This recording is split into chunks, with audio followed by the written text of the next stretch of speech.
3 जगह पर। पहला स्थान विष्णु पुराण कहती है आंवले का वृक्ष। कहां से प्रकट हुआ था आंवले का वृक्ष? आपको शिव महापुराण में कहा था बेलपत्री का वृक्ष कहां से प्रकट हुआ, शमी का वृक्ष कहां से प्रकट हुआ, आपको बताया था रुद्राक्ष का वृक्ष कहां से प्रकट हुआ, उसका भी व्याख्यान करा है। 3 जगह पर पुण्य दिया जाता है। पहले नंबर पर आंवले का वृक्ष। आंवले का वृक्ष कहां से प्रकट हुआ? तो विष्णु पुराण का 7वां अंश कहता है कि आंवले का वृक्ष भगवान नारायण एक बार जब माता लक्ष्मी के साथ में भ्रमण पर जा रहे थे तब भूमि देवी प्रकट हुई थी, प्रकट हो जाती है। और माता भूमि देवी जब प्रकट हुई, माता भूमि देवी जब सम्मुख में आई तो माता भूमि देवी ने भगवान विष्णु को, भगवान नारायण को विनती करी, हे प्रभु, हे नारायण, कृपा करिए। भगवान भूदेवी को देखकर, भूमि देवी को देखकर भगवान विष्णु ने कहा, भूमि देवी तुम यहां, तुम तो हमेशा गौ माता के रूप में रहती हो पृथ्वी देवी, पर आज आप मेरे सामने खड़ी हो, क्या चाहती हो? भूदेवी कहती है, नाथ, एक मनोकामना है और वह आपके सिवा कोई पूरी नहीं कर सकता। कितनी सुंदर बात भूमि देवी कर रही है कि मन की मनोकामना है और आपके सिवा कोई पूरा नहीं कर सकता। अर्थात जगत के लोगों को यह विष्णु पुराण प्रेरणा दे रही है, जगत के लोगों को यह श्रीमद् भागवत कथा प्रेरणा दे रही है कि मन में जो कामना है वो दूसरे से नहीं कहना है, मनोकामना भगवान से कहना। क्योंकि पूरा कौन सी इच्छा है? भगवान विष्णु से भूमि देवी कहती है, पहले मेरे मनोकामना को आप पूरा तो कर दोगे ना? हाँ बोलो, क्या है, क्या इच्छा? भूमि देवी कहती है, मेरे इस भूमि पर 3 जगह ऐसी बना दीजिए जहां पर अगर कोई पुण्य भी किसी को देना चाहे तो वो 1000 गुना प्राप्त हो जाए। देखिएगा कथा का भाव व्यक्त करते हुए। ये केवल भूमि देवी खुद के लिए नहीं मांग रही है, भूमि देवी जगत के लिए मांग रही है कि 3 स्थान ऐसे दे दो जहां पर पुण्य दान होता हो, और पुण्य जब दिया जाए तो वह 1000 गुना फल देने वाले को भी मिले और लेने वाले को भी प्राप्त हो जाए। वो पुण्य मेरे को प्राप्त 3 जगह ऐसी बनाई जाए। भगवान विष्णु लक्ष्मी को देखे तो लक्ष्मी जी नारायण से कहती है, प्रभु भूमि आई है, भूदेवी आज यहां प्रकट हुई है, आपको इनकी कामना पूरी करना चाहिए, जो मांग रही है वो देना चाहिए आपको। भगवान विष्णु कहते हैं, लक्ष्मी 50 बार विचार कर ले फिर बोल, हो सकता है बैकुंठ में तेरी सत्ता घट जाए। जब दान पुण्य सबका फल यहीं पृथ्वी पर प्राप्त हो जाएगा तो तू क्या देगी? तेरा क्या फल रहेगा? लक्ष्मी कहती है, दरबार में अगर कोई आ गया, भगवान के सम्मुख में आकर कोई हाथ जोड़कर अगर पुकारे तो उसकी कामना पूर्ण करना, यह भगवान का कर्म है। तेरे मंदिर में आना मेरा काम है और मेरी बिगड़ी बनाना तेरा काम, यह आपको करना, ठीक है? मांगो भूमि देवी 3 स्थान। भगवान कहते हैं, भूमि, जिस जगह पर लक्ष्मी और नारायण दोनों खड़े होकर तेरी प्रार्थना को स्वीकार कर रहे हैं, इस जगह पर लक्ष्मी और नारायण के रोमावली से, सुंदर भाव से तेरे सम्मुख में एक वृक्ष उत्पन्न होगा जिसको आंवले का वृक्ष कहें। बैठकर जो अपना करा हुआ पुण्य, अपना करा हुआ सत्कर्म किसी दूसरे के नाम से देना चाहे तो आंवले की जड़ उस पुण्य को प्रखर बना देती है और वो उस जीव को प्राप्त हो जाता है। आंवले के नीचे किया गया सत्कर्म का भाव, इसलिए आंवले की पूजन करी जाती है। भगवान विष्णु का अंश अवतार माना जाता है, जड़ में लक्ष्मी का प्रवेश माना जाता है। आंवले के वृक्ष में जो आंवला लगता है उसको स्वयं दाता विधाता माना जाता है। आंवले के वृक्ष में जो बड़ा आंवला लग जाता है उसको शुभ और लाभ माना जाता है। आंवले के वृक्ष में जो आंवला छोटी आकृति का रहता है उसको श्री का भाव कहा जाता है। इसलिए विष्णु पुराण में एक एक अंश आंवले के वृक्ष का व्याख्यान वर्णन करा। और विष्णु पुराण ही नहीं, स्कंद पुराण के भी 3रे स्कंद से लेकर 12वें स्कंद तक पूरा व्याख्यान वर्णन मिल जाएगा, जरूर पढ़ो। नदी, तालाब, वृक्ष, शिवलिंग, तुलसी, बड़, एक एक चीज का व्याख्यान स्कंद पुराण में अलग अलग कहा गया। उसी तरह विष्णु पुराण दूसरा स्थान। महाराज दूसरा भाग कहा जहां पर 3 नदियां एक साथ मिल रही हो, इसलिए हिंदू धर्म में त्रिवेणी संगम को बहुत महत्व दिया गया।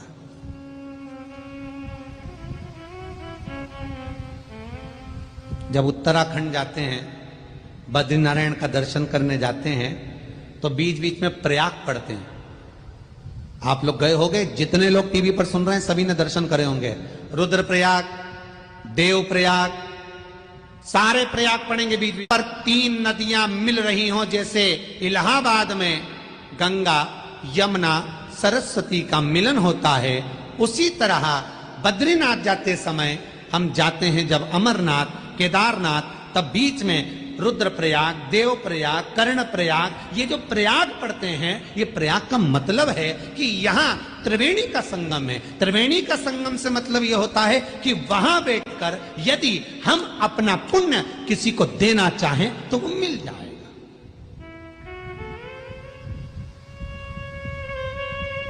कर्णप्रयाग उत्तराखंड की भूमि पर जब जाते हैं बद्रीनारायण, तो बीच में एक पड़ता कर्णप्रयाग। तो कभी बद्रीनाथ जाएंगे तो भीमशिला आदि आएगी। बैकुंठ जाने के मार्ग के लिए अगर बढ़ते बढ़ते बद्रिकाश्रम तक जब पहुंच रहे हैं, बद्रिकाश्रम के लिए बीच में त्रिवेणी का संगम देखकर माता कुंती के वचन याद आ गए। और माता कुंती के वचन याद आए तो वहां याद कर कर आज पांडवों ने द्रौपदी के साथ में हाथ में जल लेकर अपने भाई कर्ण को अपना किया हुआ अन्न का दान दे दिया।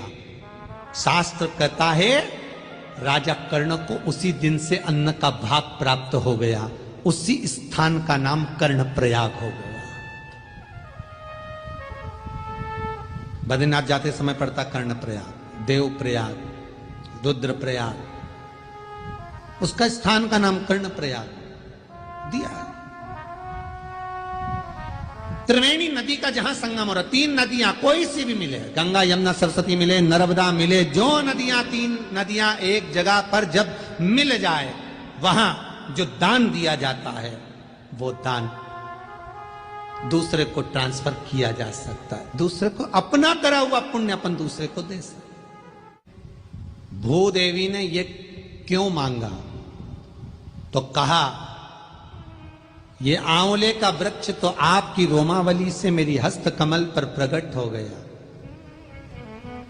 मेरा लक्ष्मी का और नारायण का जहां मिलन हुआ है वहां पुण्य का प्रदानदायक भाव उत्पन्न हो। दुनिया के लोग बद्रीनाथ जाते हैं तब गाड़ी में बैठकर सीधे सीधे चल जाते हैं, पर कभी भी अगर प्रयागों पर रुके भी ना, कर्णप्रयाग पर, देवप्रयाग पर, रुद्रप्रयाग पर अगर रुके भी तो बस फोटो खींचेंगे और चलते बनेंगे। नहीं, अगर आप किसी एक प्रयाग को पार कर रहे हो, देवप्रयाग में पहुंच गए, पड़ेगा तो सही, गाड़ी से ही जा रहे हो, गाड़ी से ही जा रहे हो ना, पुल तो पड़ेगा।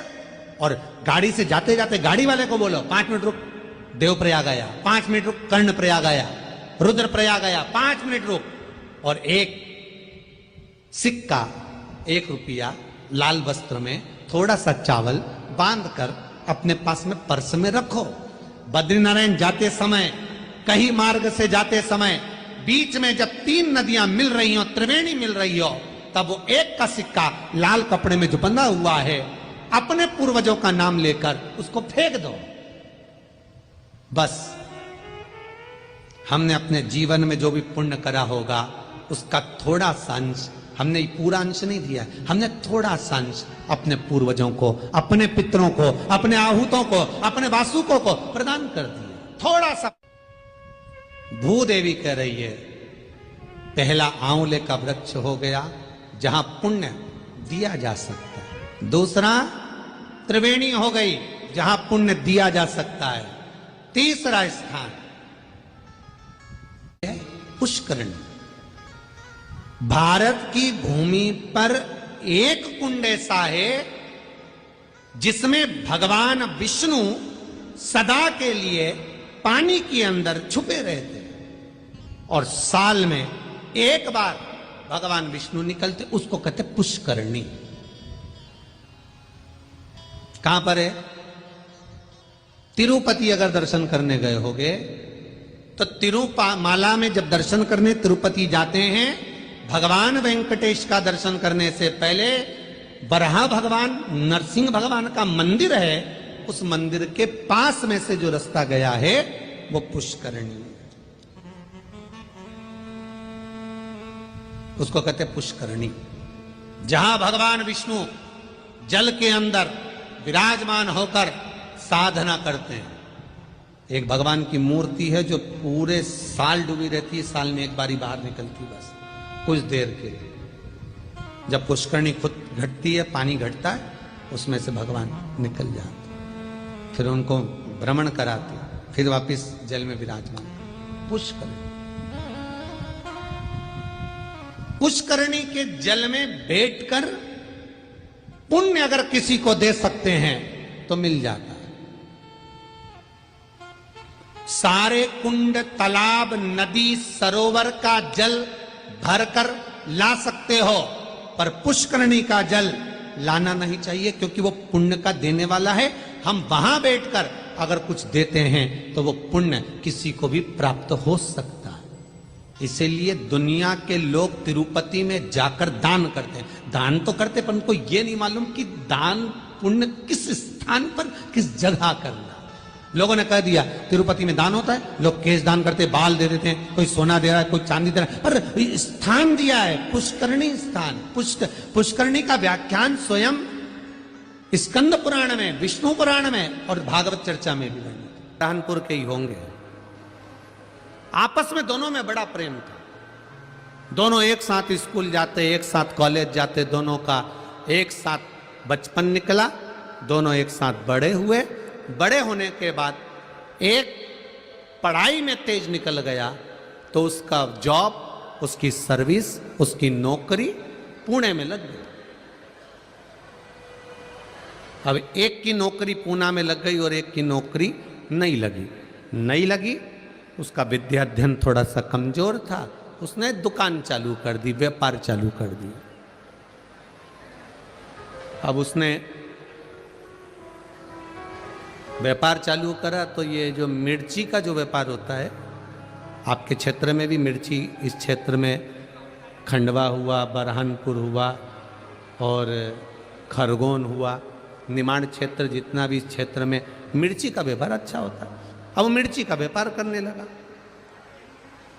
अब एक मित्र नौकरी कर रहा है और एक मित्र व्यापार कर रहा है। दोनों अपनी अपनी जगह पर सेटल हो चुके हैं। नौकरी वाला पुणे में फ्लैट ले लिया, मकान ले लिया, नौकरी कर रहा है, आराम से रह रहा है, और इसने मिर्ची का व्यापार चालू कर दिया। मिर्ची बाजार जाता, खेतों में से मिर्ची को खरीद लेता, बेच देता। ये मिर्ची का व्यापार कर, और वो नौकरी कर। समय बीतता चले गया, बीतता गया। बहुत ध्यान से सुनना इस कथा को, ये आपके जीवन को संवारने वाली कथा है। दोनों का व्यापार चल रहा, एक का व्यापार, एक की नौकरी है, चल रहा है।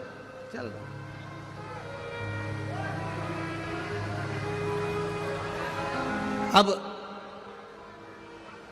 धीरे धीरे व्यापार करने वाला व्यापार को बढ़ा रहा है, नौकरी करने वाला अपनी प्रमोशन मांग रहा है, समय निकलते गया और समय की अनुकूलता में कंपनी बंद हो गई, नौकरी छूट गई। अब नौकरी चली गई, कंपनी बंद, नौकरी गई।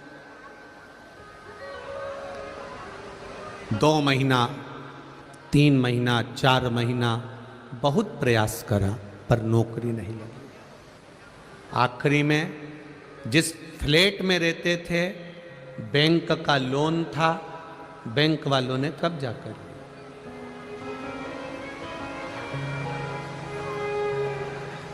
अब वो विचार करने लगा मैं यहां पर रहकर करूंगा क्या। एक काम करता हूं, अपने शहर अपने गांव जाता हूं। गांव आ गया, गांव आया, 4-5 दिन अपने घर में रहने के बाद उसको याद आई मेरे दोस्त से मिलता हूं। मित्र के पास गया, मित्र दुकान पर जाकर बैठ गया उसकी। क्या बात है, क्या हुआ? अरे भाई नौकरी चली गई, अब तो सर्विस है नहीं, नौकरी है नहीं, बड़ा दुखी हूं, बड़ा दुखी। क्यों टेंशन लेता है? 1 दिन उसने सुना, 2 दिन उसने सुना, 3 दिन उसने सुना, 4 दिन उसने सुना, 5वें दिन व्यापारी मित्र को दया आ गई और उसने कहा एक काम करते हैं, अपन थोड़ा व्यापार बढ़ाते हैं।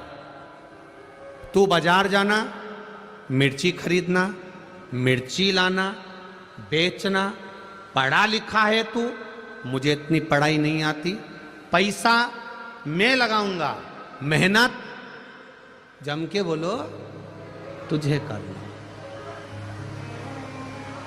पैसा मैं लगाऊंगा, मेहनत तुझे करना। और मेहनत भी हल्की नहीं करना है, दिन रात मेहनत करना पड़ेगी तब जाकर कुछ मिलेगा। ये नौकरी नहीं है कि पैसा हर महीने हाथ में 10,000 50,000 आ जाएगा। मेहनत तुझे करना पड़ेगी। मैं पैसा लगा दूंगा, मैं बाहर नहीं जा सकता, दुकान पे बैठता हूं, इसलिए मेहनत तुझे करना पड़ेगी। उसने कहा मंजूर है, बस तो फिर 50% तेरा, 50% मेरा, जो भी मुनाफा होगा, जो भी बचत होगी, उसमें आधा तेरा आधा मेरा। ठीक है, व्यापार चालू हुआ। इसने पैसा लगाना चालू कर दिया। ये बाजार जाता, खेत जाता, मिर्ची खरीदता, बेचता, करते करते करते करते मिर्ची का सीजन समाप्त हो गया। अब इन्होंने जहां मिर्ची बेची थी, दोनों मित्र साथ में मुंबई गए और मुंबई में जहां पर इन्होंने व्यापारी के यहां मिर्ची बेची थी उसके यहां पहुंच गए। भाई हिसाब कर लो, ठीक है, करिए। हिसाब किया,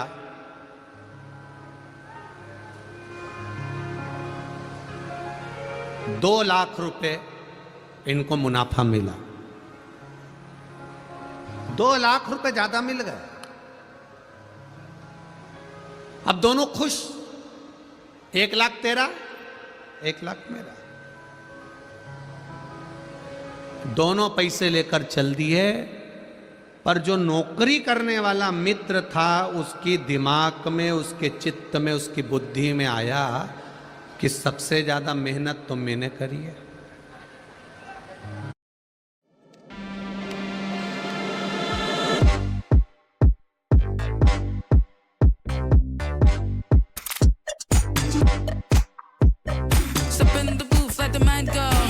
So sharp into my world. Big moves, you gotta stay slick. Big moves, you gotta stay slick. You gotta stay slick. Hello, Moto. You gotta stay slick.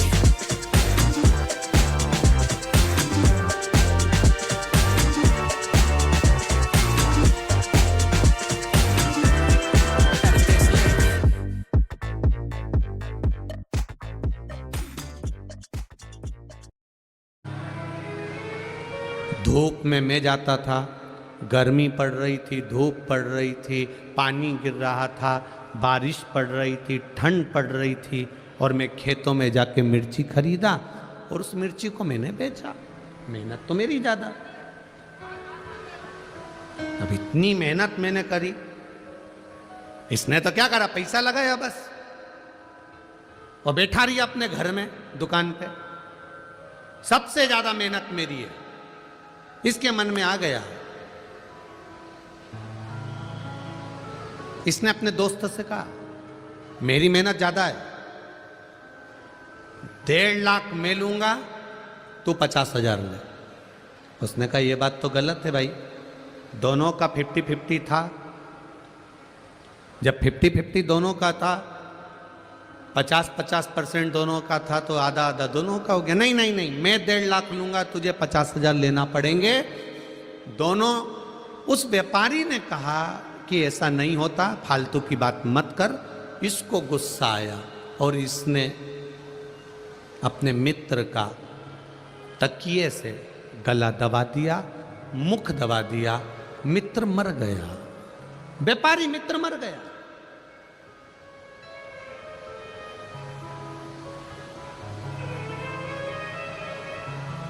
तड़प तड़प के मर रहा, मर गया। मित्र मरा, ये रोता हुआ मित्र के घर गया। मित्र के घर रोता हुआ गया।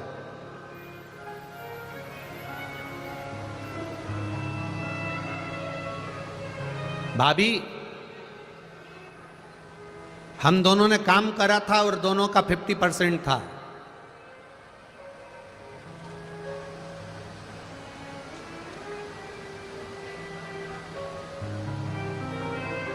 दोनों का 50% था। 60,000 रुपए की बचत हुई, उसमें से ये 30,000 रुपए भाभी मेरे दोस्त के हिस्से के आपको दे दिए और 30,000 मैंने रख लिए। अब घर के लोगों को लगा कितना ईमानदार व्यक्ति है। अब उनको तो मालूम ही नहीं था कि इतना बच गया, उनको तो मालूम पड़ा कि 30,000 कम से कम इसने वापिस लाके दिए तो सही। खुश, परिवार के लोग खुश हो गए, कम से कम 30,000 ईमानदारी से तो दिया। अब उनको लग रहा है कि ये ईमानदार है, पर ये भीतर से कैसा है ये जानता है।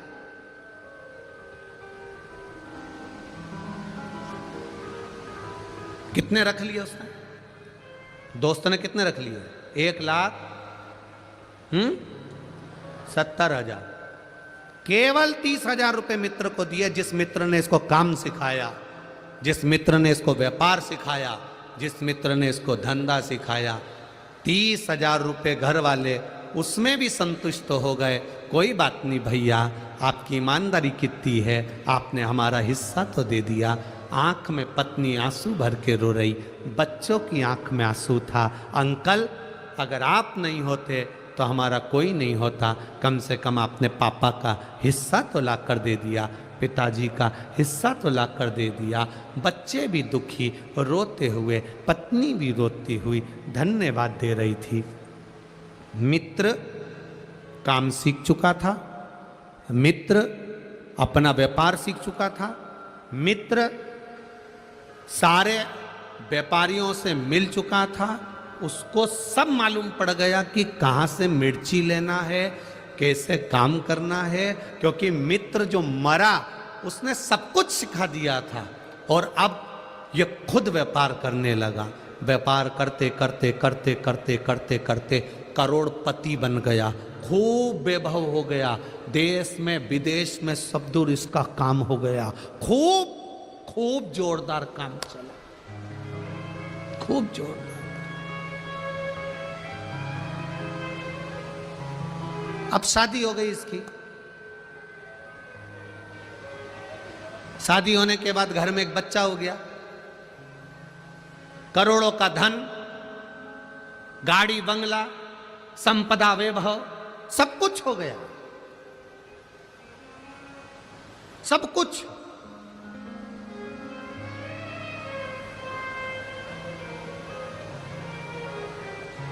घर में बेटे ने जन्म ले लिया। बेटा 20 साल का हो गया।